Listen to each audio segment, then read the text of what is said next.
What chaos will ensue? I don't think we have an accurate feel for what we've unleashed. And I think it was unnecessary. I think you make a strong case. I've thought all of that. I don't think I articulated it quite as well as you just did. And of course, I'm totally opposed to empire too. I'm kind of for an agrarian society with no electricity. Small communities. I'm serious.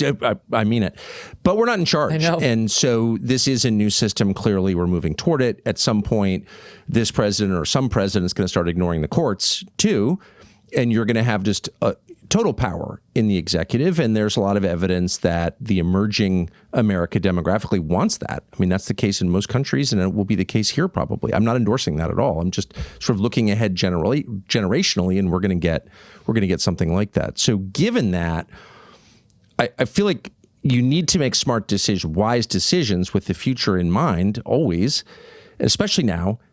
And there are all these ghouls who've somehow attached themselves like barnacles to the executive branch, like Mark Levin and Lindsey Graham and Ted Cruz, screeching about how, okay, that was a great success 4 days ago. Now we need to roll into Tehran. Do you think that will happen? Oh, yeah. I mean, it's like you watch Lindsey Graham, it's like he's got the taste of blood in his mouth and he's excited. I mean, he's practically frothing. It was disturbing. And, this is who, for right now, Trump is surrounding himself with. You had Lindsey Graham on Air Force One with him. You had Levin at the White House with his arm around Trump, almost trying to manhandle him, sort of assert power over Trump, kind of pulling him in. And, Trump doesn't like that. Even when you shake hands with Trump, he makes sure he's in command and he's in the dominant position. But Mark Levin goes in there and almost tries to emasculate him, with the arm around, this is my guy, which is exactly the wrong messaging to allow and to send in Levin's case. So it is disturbing, how close, not just the neocon, I think there are some normal neocons, I would consider probably, Britt Hume is probably neocon-y. Some of my pals over at National Review are but they're not frothing at the mouth crazy for blood neocons. Exactly. That's right. I mean, what Lindsey Graham stands for is deeply disturbing to me.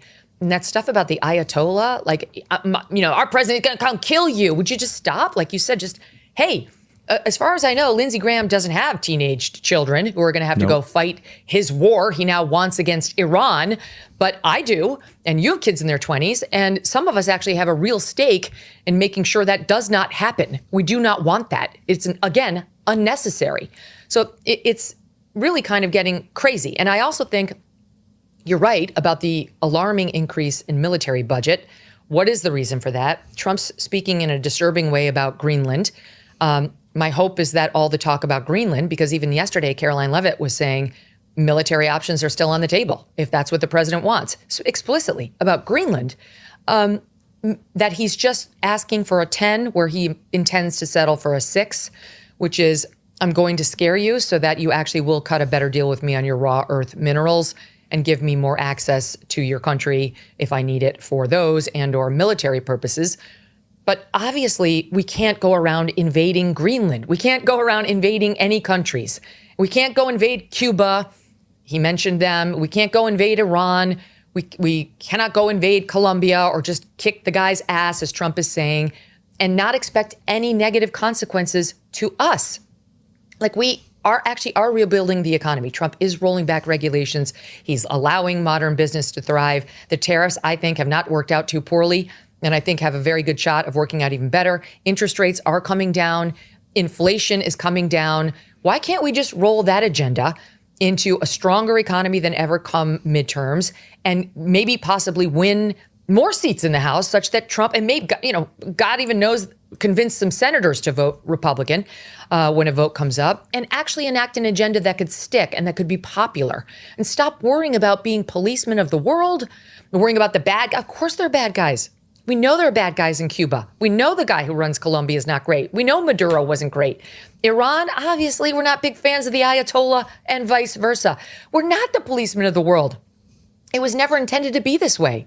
And look, if that's what we're going to use the $1.5 trillion for, that's alarming too. Even if it's not world war, if it's just that we can be the world cop or the world invader, or sort of the badass with swagger with the amazing military, and now we want to use it, that's going to cause a host of unintended consequences that Trump's never going to be around to even see through.